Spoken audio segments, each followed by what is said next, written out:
आप देख रहे हैं अल्फा डिफेंस हिंदी में आपका स्वागत है। आप सभी को याद होगा साल 2021 में रिपब्लिक डे परेड के दौरान यह सिस्टम डिस्प्ले किया गया था। इस सिस्टम का नाम है समविजय और ये एक इलेक्ट्रॉनिक वॉरफेयर सिस्टम है जिसको ऑपरेशन जुनिपर के दौरान डोकलाम में डिप्लॉय किया गया था। ये सिस्टम सिग्नल इंटेलिजेंस और कम्युनिकेशन जैमिंग में यूज किया जाता है। समविजय भारतीय सेनाओं का पहला इलेक्ट्रॉनिक वॉरफेयर सिस्टम नहीं है। इससे पहले भी कई सिस्टम डीआरडीओ ने भारतीय सेनाओं के लिए डेवलप किए हैं। भारत का सबसे पहला ground based electronic warfare system Samyukta था या कहें संयुक्त था। उसके बाद में हिमराज और हिमशक्ति को डेवलप किया गया, जिसके बाद समविजय बनाया गया। आप में से बहुत सारे लोगों को ये इन्फॉर्मेशन ऑलरेडी पता होगी, लेकिन जो इन्फॉर्मेशन हम लोग आपके साथ में शेयर करने वाले हैं वो लेटेस्ट है और इसको हम लोगों ने कल ही ट्विटर पर ब्रेक किया था। डीआरडीओ समविजय का भी इम्प्रूव वेरिएंट बना रहा है और इस वेरिएंट को नाम दिया गया है हिमश्रुति। इन सिस्टम्स के बारे में डिटेल में बात करने से पहले आइए समझ लेते हैं ये ground based electronic warfare system काम कैसे करते हैं। नॉर्मली जब भी बात की जाती है इलेक्ट्रॉनिक वॉरफेयर सिस्टम्स की, तो सभी प्रकार के electronic warfare systems almost similar regime में काम करते हैं। एक टिपिकल इलेक्ट्रॉनिक वॉरफेयर सिस्टम में electronic support measure, electronic counter measure और इलेक्ट्रॉनिक काउंटर मेजर होते हैं।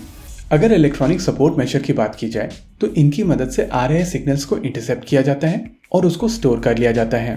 इस अप्रोच को इलेक्ट्रॉनिक इंटेलिजेंस कहा जाता है। टिपिकली किसी भी रेडार और कम्युनिकेशन सिस्टम को ऑपरेट करने के लिए एक रेडियो लिंक की आवश्यकता होती है और इसी रेडियो लिंक का फायदा उठाकर इलेक्ट्रॉनिक सपोर्ट मेजर इनके रेडियो सिग्नल्स को डिटेक्ट कर लेते हैं और स्टोर कर लेते हैं। जैमिंग प्रोसेस के दौरान या कहें इलेक्ट्रॉनिक काउंटर मेजर के दौरान इन्हीं सिग्नल्स को छोटे छोटे अंतराल के साथ में एमीटर की तरफ वापस भेज दिया जाता है, जिसके कारण बहुत सारे फेक रिफ्लेक्शन क्रिएट हो जाते हैं और रिसीवर एंटेना को ऐसा लगता है कि सामने की ओर से बहुत सारे एयरक्राफ्ट्स या दूसरी हॉस्टाइल यूनिट्स आ रही हैं। इस तरीके की अप्रोच को यूज करके आप कम्युनिकेशन को, रेडार सिस्टम्स को और डेटा लिंक्स को जैम कर सकते हैं। एक टिपिकल बैटलफील्ड में इस तरीके के सिस्टम्स को कम्युनिकेशन जैमिंग और रेडार जैमिंग में ही यूज किया जाता है, लेकिन अब इनका प्रयोग धीरे धीरे एंटी ड्रोन वॉरफेयर में किया जा रहा है। नॉर्मली ड्रोन्स अपने बेस स्टेशन के साथ में एक डेटा लिंक के माध्यम से जुड़े हुए होते हैं और अगर आप इस डेटा लिंक को जैम कर सकते हैं तो बेस स्टेशन और ड्रोन के बीच में जो कम्युनिकेशन है वो टूट जाएगा और रिमोट लोकेशन पे बैठा हुआ ऑपरेटर किसी भी तरीके से ये फाइंड आउट नहीं कर पाएगा कि ड्रोन एग्जैक्टली है कहाँ पर। साथ ही साथ डेटा लिंक टूटने के कारण वीडियो फीड भी टूट जाएगी और ऑपरेटर जो एनिमी टारगेटिंग कर रहा होगा उसको कंटिन्यू करने का कोई और रास्ता नहीं बचेगा।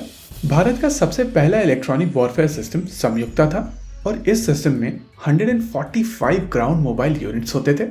ये एक मैसिव सिस्टम था और ये सिस्टम इतने सारे ट्रक बेस्ड यूनिट्स के साथ में 150 बाई 70 किलोमीटर्स के एरिया को एक solid electronic warfare cover provide करता था। इतने सारे व्हीकल्स का मतलब है कि बैटलफील्ड में इसको आसानी से टारगेट भी किया जा सकता था और इसी चीज को ध्यान में रखते हुए इसको और ज्यादा कॉम्पैक्ट करने की कोशिश शुरू की गई थी। इस प्रोसेस के बाद में जो सिस्टम बनकर निकल कर आया था उसका नाम है हिमशक्ति। समयुक्ता की तुलना में हिमशक्ति में कम व्हीकल्स थे, लेकिन कवरेज लगभग सिमिलर था।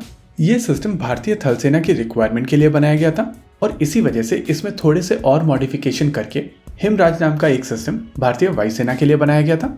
लेकिन अगर भारतीय सेनाओं की रिक्वायरमेंट की बात की जाए तो टेरेन को ध्यान में रखते हुए भारतीय सेनाओं की रिक्वायरमेंट और भी ज्यादा कॉम्पैक्ट सिस्टम की है। इसी रिक्वायरमेंट को ध्यान में रखते हुए डीआरडीओ की तरफ से समविजय सिस्टम को डेवलप किया गया था और जैसा कि आप इस फोटोग्राफ में देख सकते हैं कि ये बहुत ही ज्यादा कॉम्पैक्ट सिस्टम था। लेकिन समय के साथ साथ रिक्वायरमेंट और ज्यादा बदलती जा रही है और फ्यूचर बैटलफील्ड की रिक्वायरमेंट और भी ज्यादा कॉम्पैक्ट और पावरफुल सिस्टम की होगी और हिमश्रुति सिस्टम अभी तक का भारत का सबसे ज्यादा एडवांस इलेक्ट्रॉनिक वॉरफेयर सिस्टम होने वाला है। इस सिस्टम को लेकर आइडिया है कि एक कमांड पोस्ट के साथ में 4 इलेक्ट्रॉनिक सपोर्ट मेजर स्टेशन होंगे और अगर इसके जैमिंग ऑपरेशंस की बात की जाए तो डेटा लिंक, रेडार और आरएफ लिंक्स के अलावा ये सैटेलाइट लिंक्स को भी जैम करने में सक्षम होगा। अगर इस सिस्टम के करंट स्टेटस की बात की जाए तो करेंटली इसको लेकर सॉफ्टवेयर डेवलपमेंट शुरू कर दिया गया है और ये सॉफ्टवेयर डेवलपमेंट कोलकाता सीडैक द्वारा किया जा रहा है। इस सॉफ्टवेयर को नाम दिया गया है गिरी शक्ति और ये सारे नाम इंडिकेट कर रहे हैं कि ये सिस्टम काफी हद तक माउंटेनियस रिक्वायरमेंट्स को ध्यान में रखते हुए बनाया जा रहा है। अगर टाइमलाइन की बात की जाए तो ये सिस्टम इस समय काफी ज्यादा इनिशियल स्टेजेस में है और उस चीज को ध्यान में रखते हुए कहा जा सकता है कि एक्चुअल सिस्टम के आने में लगभग 5 से 6 साल का समय है। अगर हार्डवेयर को लेकर बात की जाए तो DRDO की लैब DLRL CDAC के साथ में हिमश्रुति को लेकर काम कर रही है और डेफिनेटली ये हिमशक्ति, हिमराज और संयुक्ता का जो एक्सपीरियंस DLRL के पास में है उसका सही प्रयोग यहाँ पर किया जाएगा। वैसे नेत्रा प्रोग्राम जो हम लोगों का एयरबॉर्न अर्ली वार्निंग और कंट्रोल सिस्टम है वहाँ पर भी DLRL का काफी बड़ा कंट्रीब्यूशन रहा है। ओवरऑल ये एक काफी इंटरेस्टिंग न्यूज है और हम लोग इस सिस्टम की प्रोग्रेस को लेकर नजर बनाए रखेंगे और जैसे जैसे हम लोगों को कुछ नए अपडेट्स इस सिस्टम के बारे में मिलेंगे वो हम आपके साथ में शेयर करते रहेंगे। इसी के साथ आज के इस वीडियो में रखते हैं केवल इतना ही। वीडियो को अंत तक देखने के लिए धन्यवाद। देखते रहिए अल्फा डिफेंस। जय हिंद।